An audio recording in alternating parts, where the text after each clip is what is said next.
Sir చూసుకున్నట్లయితే ఏదైతే ఈ అంశంకు సంబంధించి నిన్న పెన్షన్ పంపిణీ జరిగింది, వాళ్ళ చూసుకున్నట్లయితే గాంధీ జయంతి. నిన్న చంద్రబాబు నాయుడు గారు ఏమన్నారంటే మళ్ళీ పునరుద్ధరణ చేస్తాము ఎవరైతే వాలంటీర్లు అంటున్నారు, కానీ వాళ్ళు మటుకు ఇంకా పారదర్శకంగా ఎటువంటి జీవో రాలేదు, మాకు 3 నెలల జీతభత్యాలు కూడా పెండింగ్ ఉన్నాయి, తీసుకుంటారు లేదనే అనుమానంగా వాళ్ళు స్ట్రైకులు చేస్తున్నారు. ఎలా చూడాలి?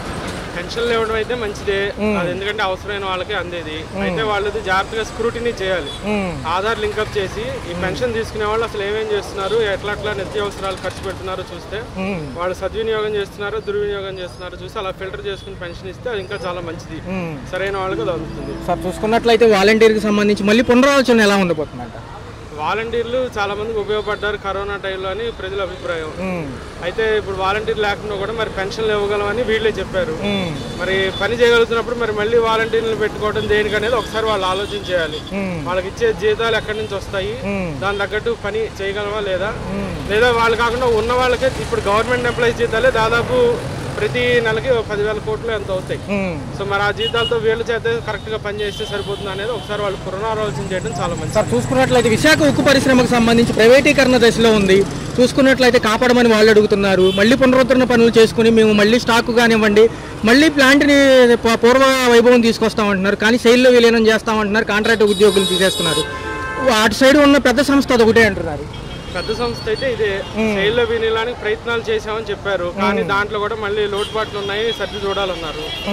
కానీ ఏ విధంగా చూసినా వాళ్ళు ప్రజల్ని మభ్యపెట్టే ప్రయత్నం చేస్తున్నారు, కానీ దాన్ని ఎక్కడా విలీనం చేయడం ఇలాగే ప్రాఫిటబుల్ గా రన్ చేస్తామని అన్నట్టు మాట మీద నిలబడేటైతే కనిపించట్లా, మాట తప్పేటట్టుగానే ప్రవర్తనలో తెలుస్తుంది. నిన్న చూసుకున్నట్లయితే పవన్ కళ్యాణ్ గారు నిన్న తిరుపతి పర్యటనకి వెళ్ళారు, ఆప్సోపాలు పడుతూ మెట్లు ఎక్కడం చూశారు, వీడియోలు కూడా. ఎలా ఉంది సార్?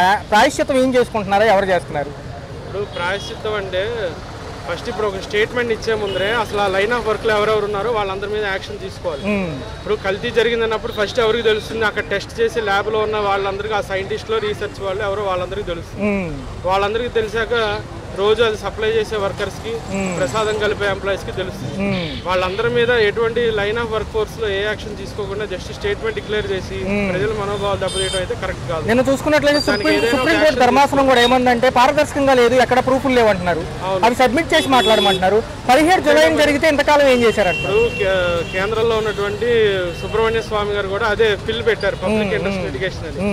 అసలు ఒక సరైన ప్రోటోకాల్ ఇది లేకుండా జస్ట్ డిక్లేర్ చేయడం, ఏదో normal person common man declare చేయడం వేరు, ప్రజాప్రతినిధి అయినా సరైన డేటా లేకుండా డిక్లేర్ చేయడం అనేది ప్రజల మనోభావాలు దెబ్బతీయడం. సో ఈ విషయంలో ఇప్పుడైనా సరే వాళ్ళు సరైన ప్రోటోకాల్ తీసుకుని ఆ లైన్ ఆఫ్ వర్క్ ఫోర్స్ లో ఎవరెవరు ఉన్నారో ఆ ప్రతి ఆఫీసర్ మీద వాళ్ళు యాక్షన్ తీసుకునేట్టుగా ఉంటే బాగుంటుంది.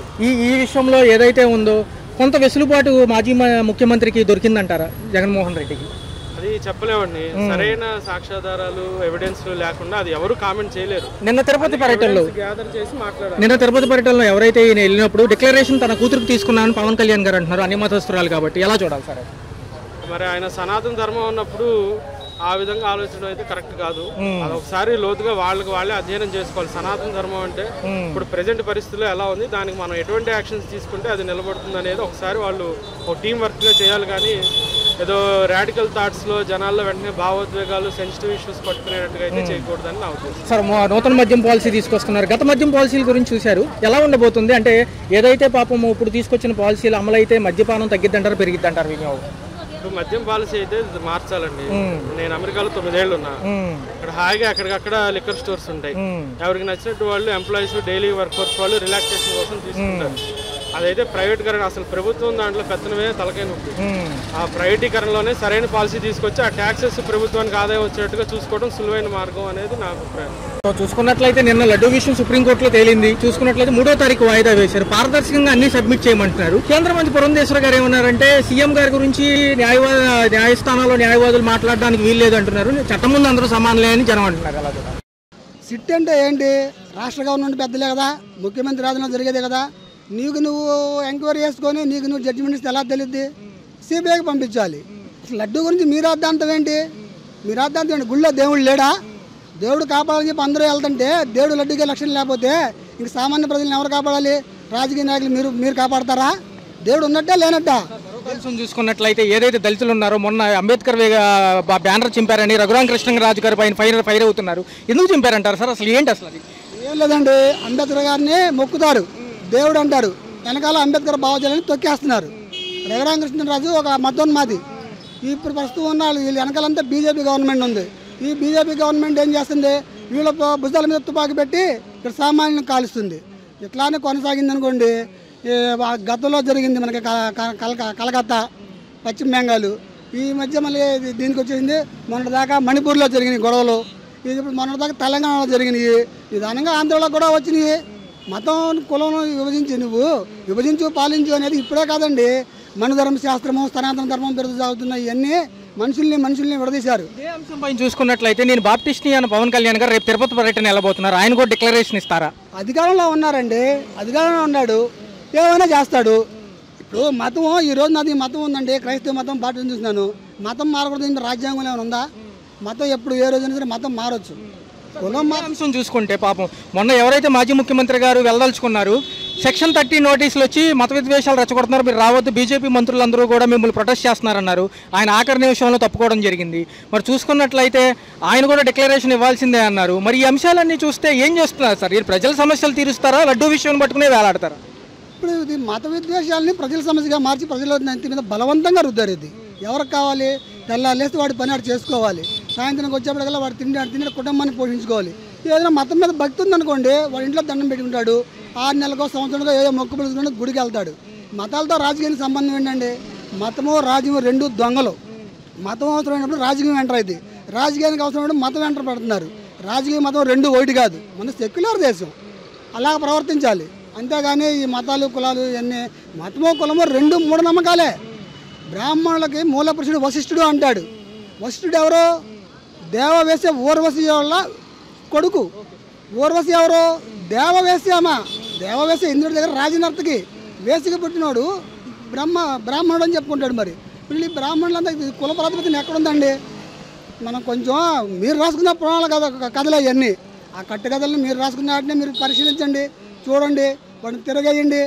అంతేగాని ఇప్పుడు మన రాజ్యాంగం నడుస్తుందండి. మనకి ఏ మత గ్రంథమో ఎవరో రాసిన డిక్టేటర్షిప్ నియంతృత్వం కాదు కదా మంది.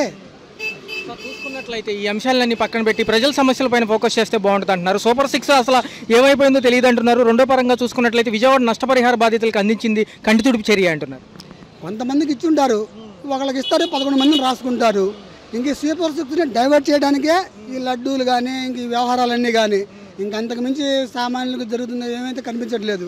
కనిపించేటైతే మీరు 30 రోజులు మీ పరిపాలన 100 రోజులకు వేసుకొని ఒక బోర్డు వేసుకున్నారు. ఆ బోర్డుని కరెక్టా కాదన్నది మీరే విశ్లేషించుకోండి. మీ డబ్బా మీరు కొట్టుకుంటే ఎట్లాగా? జనాల్లో రండి. జనాల రిపోర్ట్లు ఏమైనా లడ్డూ పైన వచ్చిన ల్యాబ్ రిపోర్ట్లు ఒకలా చెప్తున్నారు. ఏదైతే ఉందో దానికి ఒక పోర్టల్ చేసి దాన్ని పెడితే ప్రజలు కూడా చూస్తారు కదా అంటున్నారు. ప్రజల మనోభావాలు ఎప్పుడో దెబ్బతిన్నాయండి. ఇప్పుడు గతంలో జరిగింది ఎన్టీఆర్ గారు గవర్నమెంట్లో అచ్చంగా ఒక కమ్యూనిటీకి చెందిన వాళ్ళే, ఒక కుటుంబ సభ్యులే తిరుమల గుడి మీద పెత్తనం చేసేవాళ్ళు. అది అన్యాయకాంతరం అయ్యి దేవుడిని దోచేస్తున్నారని చెప్పేసి రామారావు గారు 1987లో ఎండోన్మెంట్ తీసుకొచ్చాడు. అక్కడ అందులో రాష్ట్ర గవర్నమెంట్ యొక్క పర్యవేక్షణ ఉంటుంది. దాంట్లో వాళ్ళు చూస్తారు. ఏమైనా సమస్యలు వస్తే మనకి కేసులు కోర్టులు అవన్నీ కానీ రోడ్ల మీదకి వచ్చి ప్రజల మనోభావాలు దెబ్బతీస్తే ఎట్లాగా? ఒకవేళ అందులో కలిసిందని చెప్పి ఉందనుకోండి, గుడి పంతులు గారు ఉన్నారు కదా, ఆయన శుద్ధి కార్యక్రమం చేశాడు కదా. ఇప్పుడు ఏవో మంత్రాలు చదివి నీళ్ళు చల్లి శుద్ధి కార్యక్రమం చేశాడు. శుద్ధి అయిపోయినట్టు ఏదో అది. ఇంకా అందులో కల్తీ ఎక్కడ ఉంది? ఒకవేళ కల్తీ జరగలేదనుకోండి, ఇంతవరకు తిన్న భక్తుల పరిస్థితి ఏంటి? వాళ్ళు ఏమని అనుకోవాలి? వాళ్ళ మనోభావాలు దెబ్బతింటే కదా మేము కల్తీ తిన్నామని. అసలు దీంట్లో శాకాహారం ఉందా? నెయ్యి తింటున్నారు కదా, ఆవు నెయ్యి తింటున్నారు కదా, ఆవు పాలు తాగుతున్నారు కదా, మరి దాంట్లో ఉన్న కొవ్వు అవి ఎలాగా నీకు శాకాహారం అయినాయి? ఆవులోంచి వచ్చినవి పాలు, పెరుగు, వెన్న, నెయ్యి శాకాహారం అయినప్పుడు ఆవు కొవ్వు ఎలాగయ్యింది? తల్లి పాలు తాగే ప్రతి జీవి మాంసాహారే. పాలు ఎక్కడి నుంచి వస్తున్నాయి?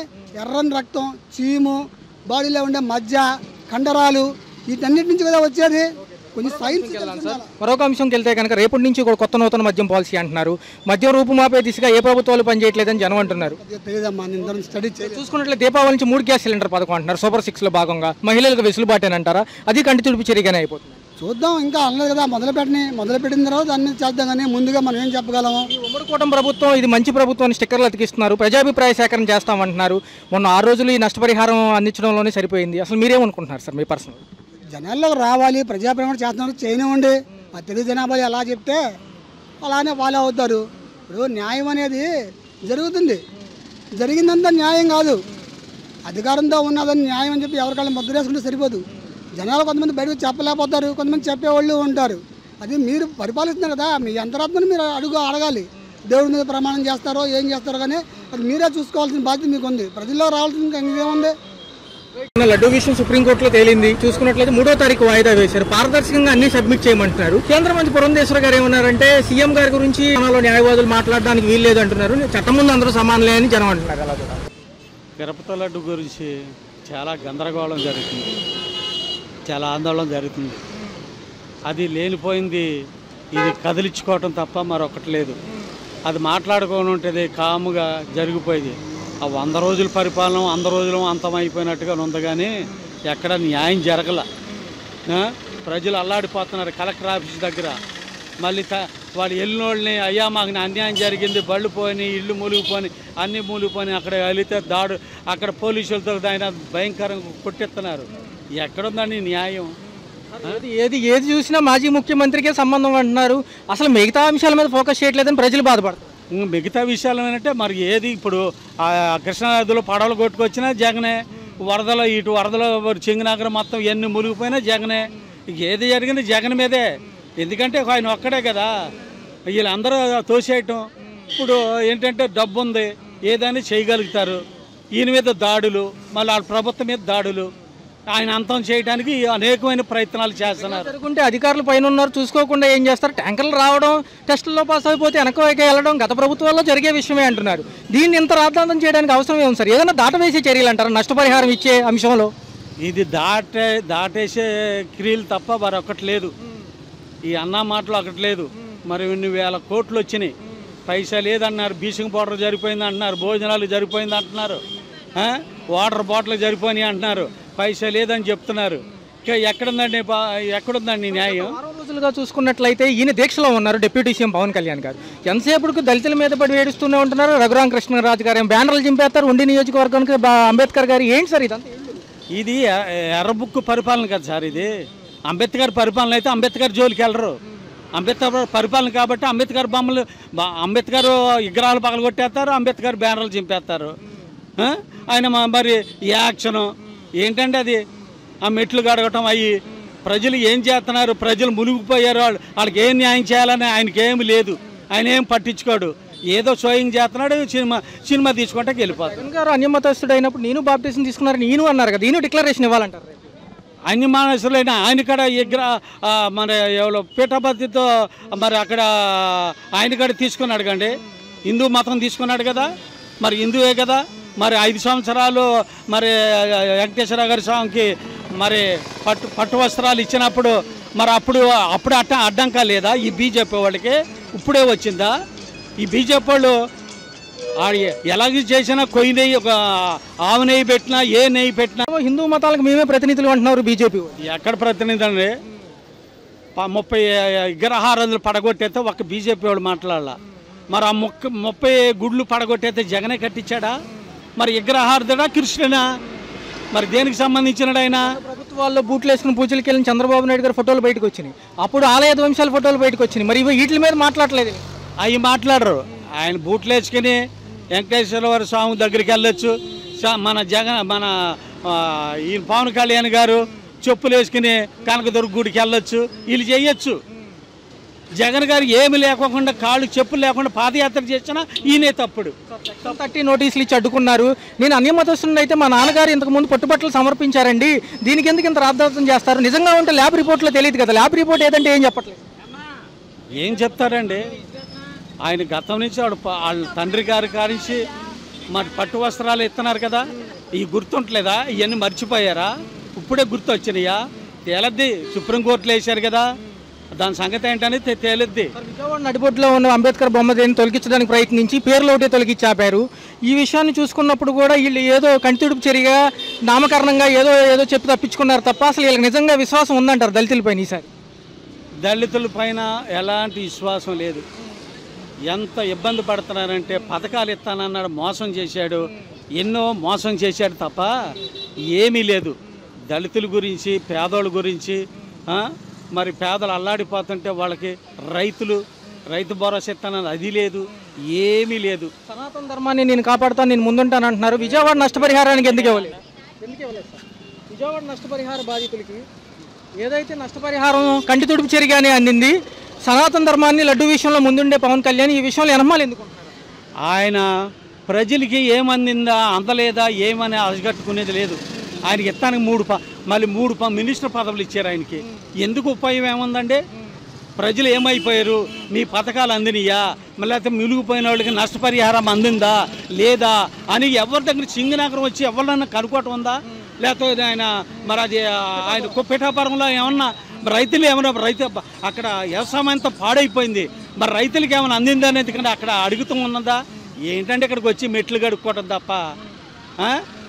లోకేష్ గారు ఏమో ఆ కంపెనీ విశాఖలో ఆయన అక్కడికి వెళ్తాడు, ఈయన వచ్చాము ఇక్కడ మెట్లు కడుగుతాడు. ఈయన 3 మినిస్టర్ పదవులు పెట్టుకుని ఈయన నిలవలసిన వాళ్ళు ఆయన పంపడం ఏంటి, ఈయన వచ్చి మెట్లు గడవటం ఏంటి? ఎక్కడ న్యాయం ఉందండి? చూసుకుంటే మళ్ళీ 100 రోజుల పాలన పూర్తయింది, మేము మంచి ప్రభుత్వాన్ని స్టిక్కర్లు అతికిస్తున్నారు, ఇంటింటికి ప్రజాభిప్రాయ సేకరణ చేస్తారంట. ఏమని చేస్తారు? ఏం చేస్తున్నారు? మామూలుగా వచ్చి సాటును వచ్చి అంటించి వెళ్ళిపోతున్నారు. ఎక్కడ అడిగితే సమాధానం చెప్పలేక అంతే. 100 రోజు పరిపాలనని ఏం చేశారయ్యా, ఏమి ఇచ్చారయ్యా పథకాలని అడుగుతారని మెదలకొండ వచ్చి చాటుకు వచ్చి అంటించేసి వెళ్ళిపోతున్నారండి. 6 గురించి నీకు 15 అన్న నిమ్మల రామానాయుడు గారు కట్ల పూడ్చే పనిలో బిజీగా ఉన్నారు కానీ జనాన్ని వైపు రాలేదండి. ఆయన కట్ల పూడ్చుకోవటం ఆయనకి అప్పచెప్పాడు అక్కడ. ఆయన నీకు 15 నీకు 17 నీకు 17 1700 1800 అట్లాగని చెప్పినాడే. ఇప్పుడు మాట్లాడట్లేదు ఎవ్వుడు కాడ. మరి బాధుడే అని విపరీతమైన రేట్లు పెరిగిపోయినాయి. ఒక్కొక్క నూనెకి వచ్చి 25 రూపాయలు రేట్లు పెరిగిపోయినాయి. మరి ఈ బాధుడు ఏమైపోతుందండి? మరి జగన్ గారు ఉన్నప్పుడు బాధుడు మేము వస్తే కంట్రోల్ చేస్తామన్నారు కదా. మరి నిశ్చేత సరుకులన్నీ డబల్ పెరిగిపోయింది. మరి ఎక్కడ న్యాయం జరిగింది? తిరుపతి లడ్డూను వదిలేసి వీళ్ళు ప్రజల వైపు ఎప్పుడు వస్తారంట? అంతే, ఇవన్నీ అడుగుతారు ప్రజలు, తిరగబడతారని ఈ తిరుపతి లడ్డూను అడ్డం పెట్టుకుని జనాల్ని మబ్బులో పెడతానికి ఇది ప్లాను, అంతగాని ఏమీ లేదు.